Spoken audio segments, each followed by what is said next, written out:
იყო თუ არა ადიგენის რაიონში არსებული მინარეთის დემონტაჟის საჭიროება. დემონტაჟის განხორციელებას პროტესტი და დაკავებები მოჰყვა. ქართველ მუსლიმთა კავშირის ხელმძღვანელი მინარეთის დემონტაჟის კანონიერების დადგენას ითხოვს. ტარიელ ნაკაიძე საქართველოს პრემიერ-მინისტრს მიმართავს უზრუნველყოს კონსტიტუციით გარანტირებული რწმენის თავისუფლების უპირობო დაცვა. შემოსავლების სამსახური კი განმარტავს, რომ ადიგენის რაიონის სოფელ ჭელში მინარეთის დემონტაჟი სასაქონლო ექსპერტიზის ჩატარების აუცილებლობით არის განპირობებული. უწყების მიერ გავრცელებულ განცხადებაში ნათქვამია, რომ კონკრეტულმა ინდმეწარმემ მინარეთის ასაწყობილი თონის კონსტრუქცია საქართველოში თურქეთიდან შემოიტანა. შემოსავლების სამსახურში მიაჩნიათ, რომ ვინაიდან მინარეთის კონსტრუქციის წონა და სასაქონლო კოდის შესაძლოა არ შეესაბამებოდეს დეკლარაციულ მონაცემებს, შემოსავლების სამსახურის გადაწყვეტილებით მოხდა მისი დემონტაჟი. მომხდარს პოლიტიკური შეფასებებიც მოჰყვა. ნაციონალურ მოძრაობაში მიაჩნიათ, რომ მთავრობა საქართველოს მოქალაქეებს არ იცავს.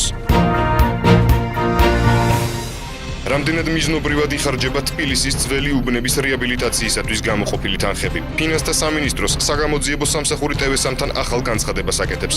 თბილისის წყლის ყოფილი დირექტორის და სამშენებლო კომპანია NCC-ის დამფუძნებლის გიგი ქელბაქიანის შემდეგ თანხების არამიზნობრივი ხარჯვის ბრალდებით გამოძიება ეროვნული ოლიმპიური კომიტეტის ყოფილი პრეზიდენტის კომპანიით ინტერესდება.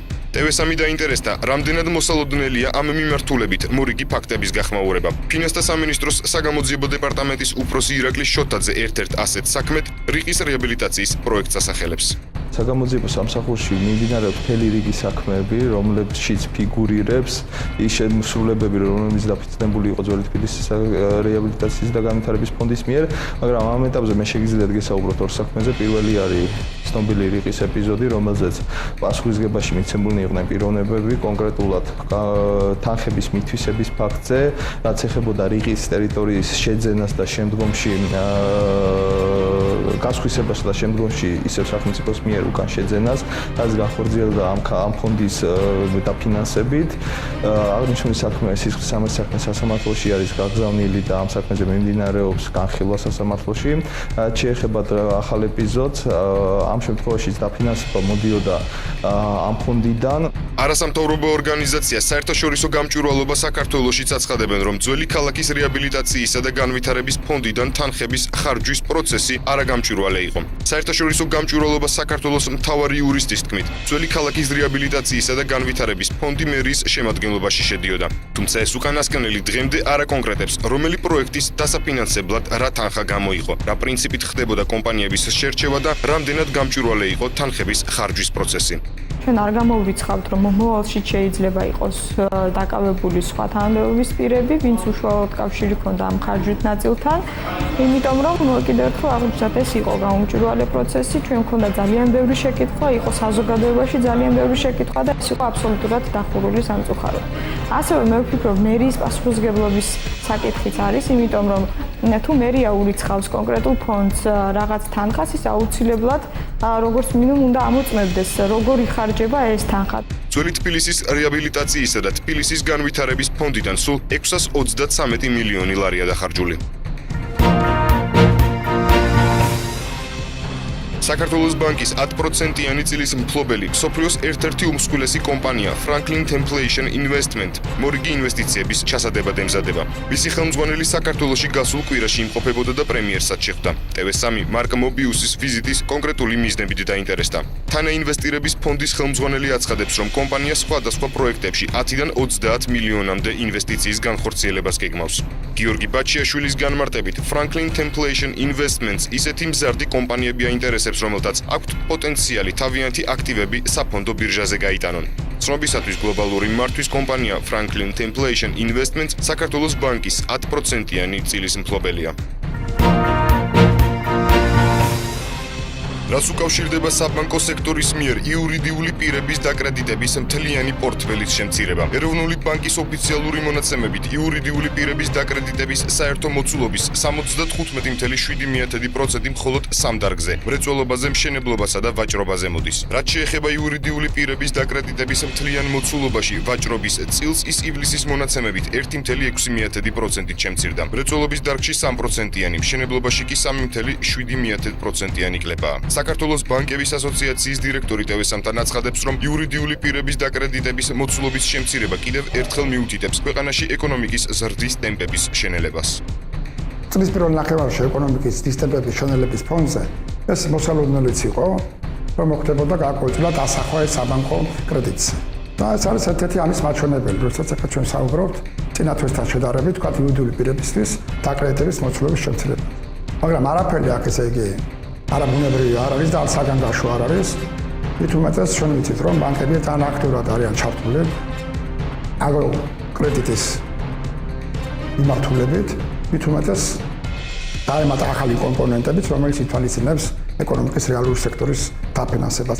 საქართველოს ეკონომიკაში ივნისში -1.8%-იანი ზრდა დაფიქსირდა. უკავშირდება თუ არა ქვეყნის ეკონომიკური ზრდის შემცირება შესყიდვების ნაწილში ხელისუფლების პრიორიტეტების ცვლილებას.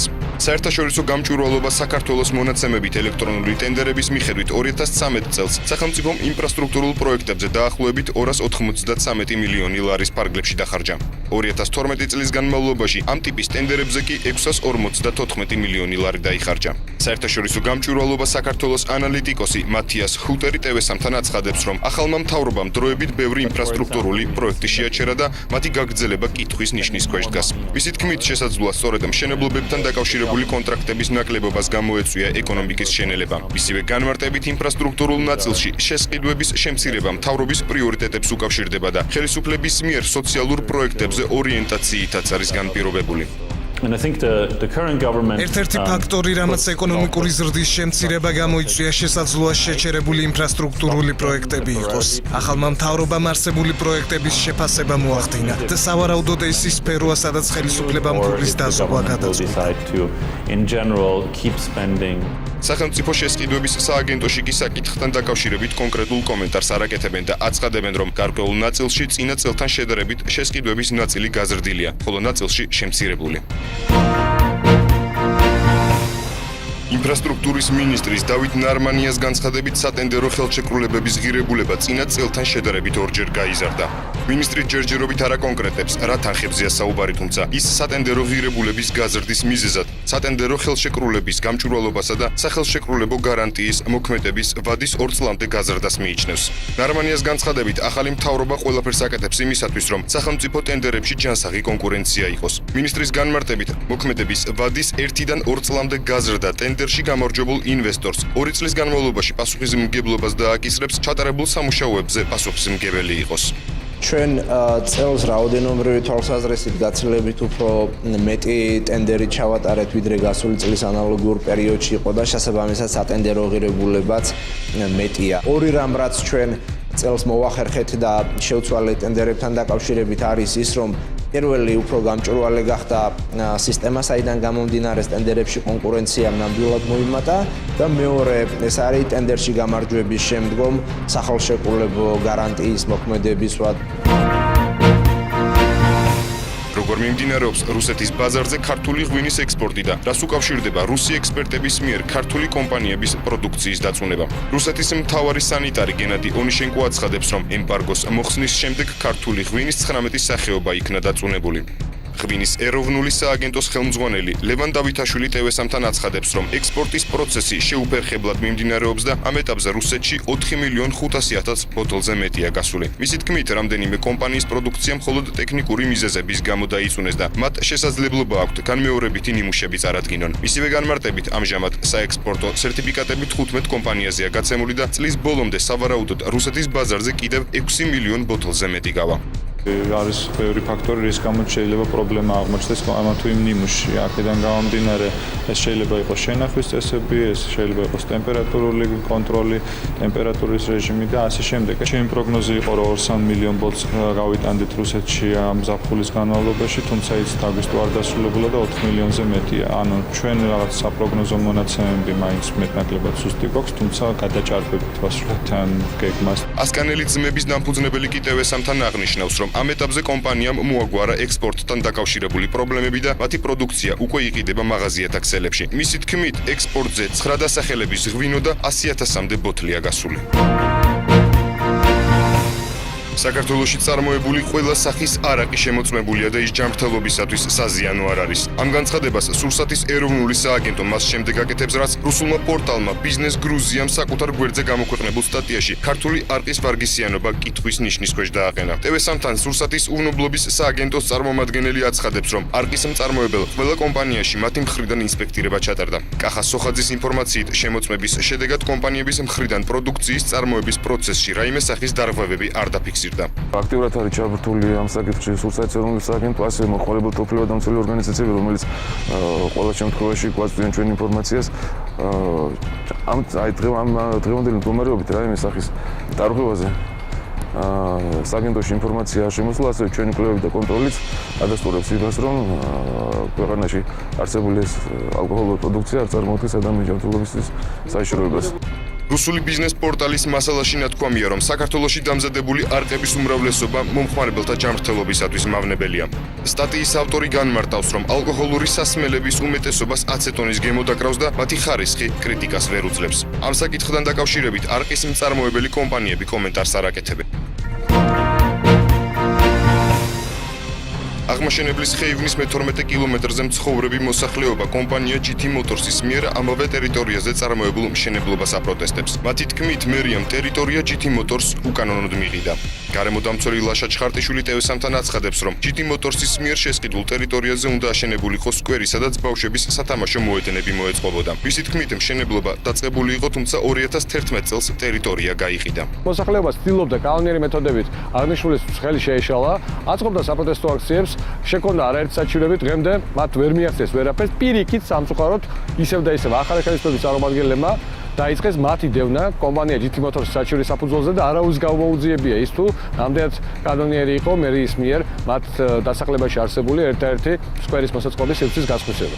კომპანია GT Motors-ში კი მიწის უკანონოდ შესყიდვის ფაქტს უარყოფენ. GT Motors-ის უფროსი იურისტი დავით კორძაია TV3-თან აცხადებს, რომ 9361 კვადრატულ მეტრზე განთავსებული მიწის ტერიტორია GT Motors-მა 1,182,100 ლარად კანონიერად შეიძინა. მისი თქმით, მოსახლეობის ნაწილს მიწები უკანონოდ ჰქონდა მითვისებული. ამასთან, როგორც განმარტავენ, მოსახლეობამ საშუალება არ მისცა განეხორციელებინათ მშენებლობა. დავით კორძაიას განცხადებითვე, თუ მთავრობა კომპანიას სრულ თანხას აუნაზღაურებს, GT Motors-ი ტერიტორიას დათმობს.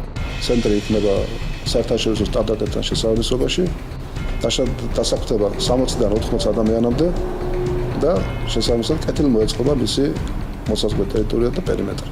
რამოდენიმეჯერ მქონდა ცდილობა დაგვეწყო დროებითი ღობის მოწყობა და დაგვეწყო მშენებლობა, მაგრამ ფიზიკურად არ მოგწეს ამის საშუალება და შესაბამისად დღემდე გადაედო ამ საკითხის გადაწყვეტა.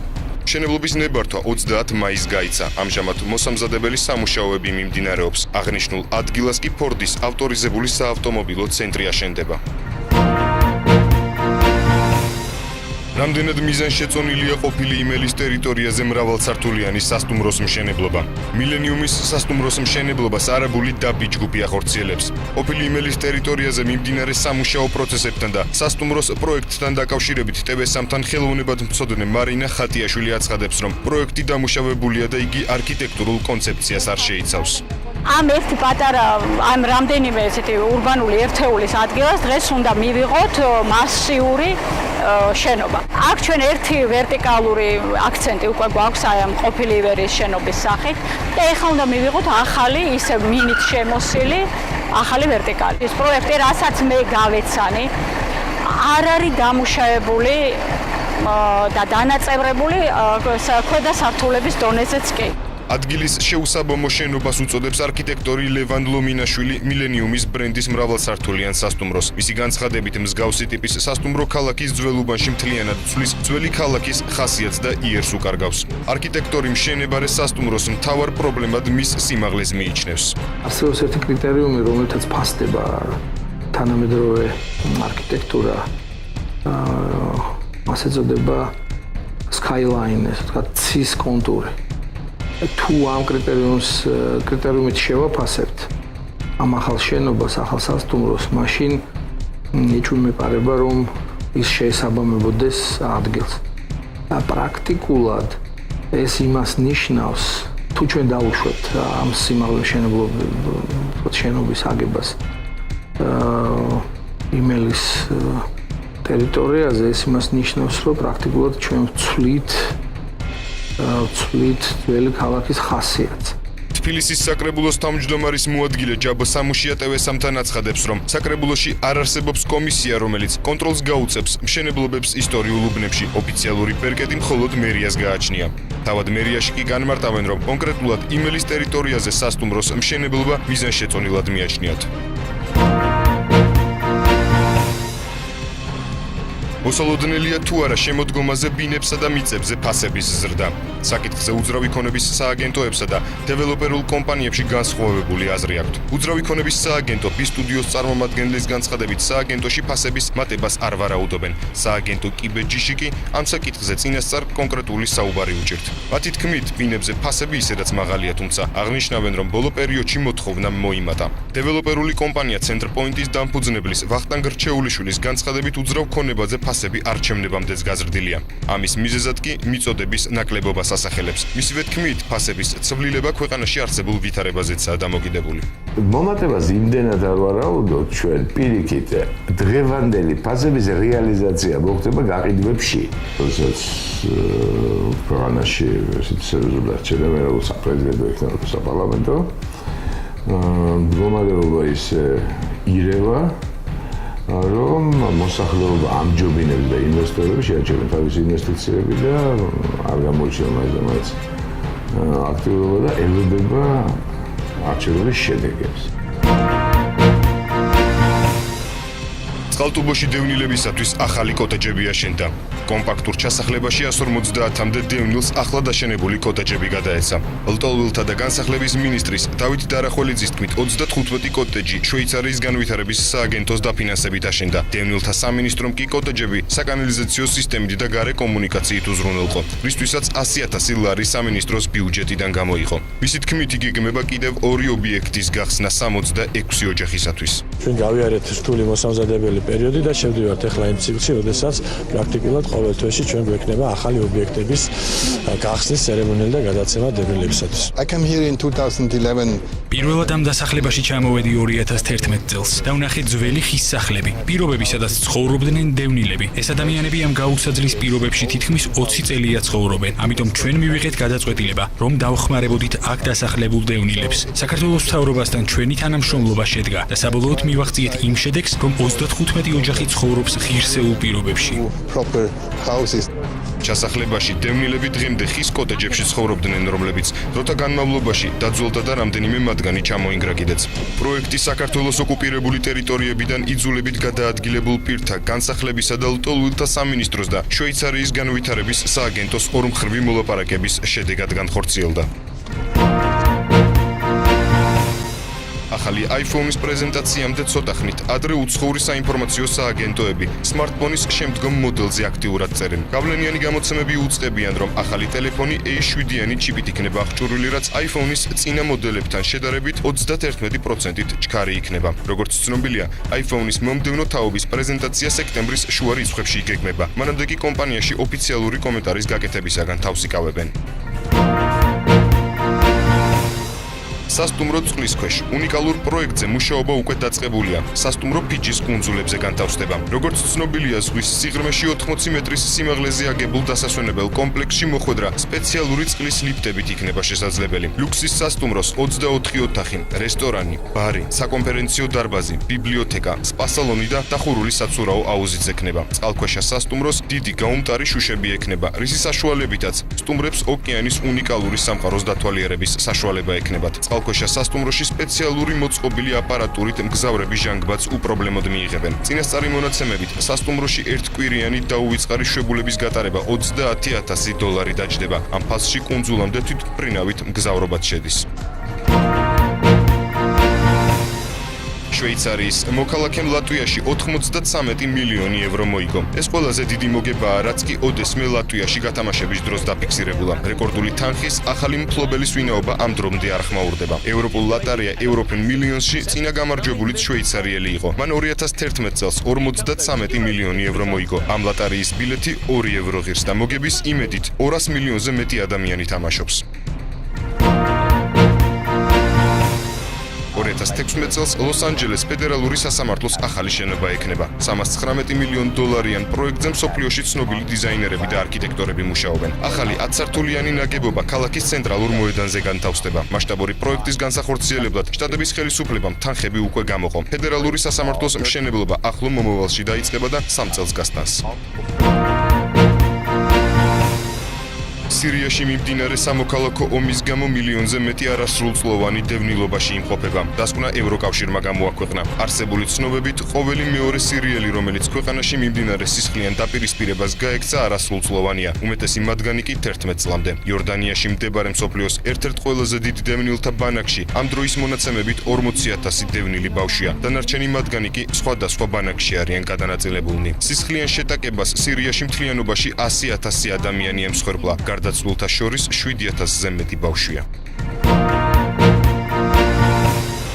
რუსეთის პრეზიდენტმა ვლადიმერ პუტინმა სოჩში ზამთრის ოლიმპიური თამაშების დროს სოჩში ყველა სახის აქციისა და მანიფესტაციის აკრძალვის გადაწყვეტილება მიიღო. პუტინის მიერ გამოცემულ ბრძანებას მწვავე კრიტიკა მოჰყვა ადამიანის უფლებების და ჰომოსექსუალთა უფლებადამცველი ორგანოების მხრიდან, რომლებიც სოჩში ოლიმპიური თამაშების დროს დემონსტრაციების გამართვას გეგმავდნენ. რუსეთის მიერ ჰომოსექსუალთა წინააღმდეგ მიღებული კანონის გასაპროტესტებლად ჰომოსექსუალების პროპაგანდის ამკრძალავი კანონი რუსეთში ივნისის ბოლოს მიიღეს, რასაც საყოველთაო შპოთება მოხდა. ზოგიერთმა სპორტსმენმა სოჩში ოლიმპიადისათვის ბოიკოტის გამოცხადება გადაწყვიტა, თუმცა მათ საბოლოო გადაწყვეტილება არ მიუღიათ. სოჩის ზამთრის ოლიმპიური თამაშები სტარტს 2014 წლის 7 თებერვალს აიღებს.